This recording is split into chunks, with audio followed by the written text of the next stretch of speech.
चंद्रपूरमध्ये ड्रग्ज तस्कराचा मोठा पर्दाफाश झाला असून पोलिसांनी तब्बल 5 लाखाहून अधिक किमतीचे एमडी ड्रग्ज जप्त केलेले आहेत. नागपूरहून चंद्रपुरात ड्रग्ज विक्रीसाठी आलेल्या एका तरुणाला चंद्रपूर पोलिसांनी सिने स्टाईल कारवाईत करत अटक केली. पोलीस अधीक्षक आयुष नोपानी यांच्या आदेशानंतर अंमली पदार्थाविरोधात विशेष मोहीम सुरू करण्यात आली होती. त्याच दरम्यान स्थानिक गुन्हे शाखेला खात्रीशीर माहिती मिळाली की नागपूरचा एक तरुण मोठ्या प्रमाणात एमडी ड्रग्ज घेऊन वरोरा परिसरात येत आहे.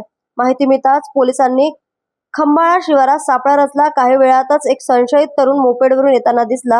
पोलिसांनी त्याला थांबवून झडती घेतली असता त्याच्याकडून तब्बल 101 ग्राम एमडी ड्रग्ज पावडर जप्त करण्यात आली. अमित कृष्ण गजबिये, वय वर्ष 23, राहणार इंदोरा, नागपूर असे अटक करण्यात आलेल्या आरोपीचे नाव आहे. पोलिसांनी त्याच्याकडून 5,90,000 रुपयाचा मुद्देमाल जप्त केलेला आहे. चौकशीत आरोपीने नागपूर आणि चंद्रपूर मधील साथीदारांच्या मदतीने हे ड्रग्ज विक्रीसाठी आणल्याची कबुली दिलेली आहे. या प्रकरणात हर्षल टेमरे आणि सोहेल शेख या 2 साथीदारांचा पोलीस शोध घेत आहे. या आरोपी विरुद्ध वरोरा पोलीस स्टेशन मध्ये एनडीपीएस ऍक्ट अंतर्गत गुन्हा दाखल करण्यात आलेला असून पुढील तपास सुरू आहे. न्यूज एक्सप्रेस करता चंद्रपूरवरून मिथुन मेश्राम यांची बातमी.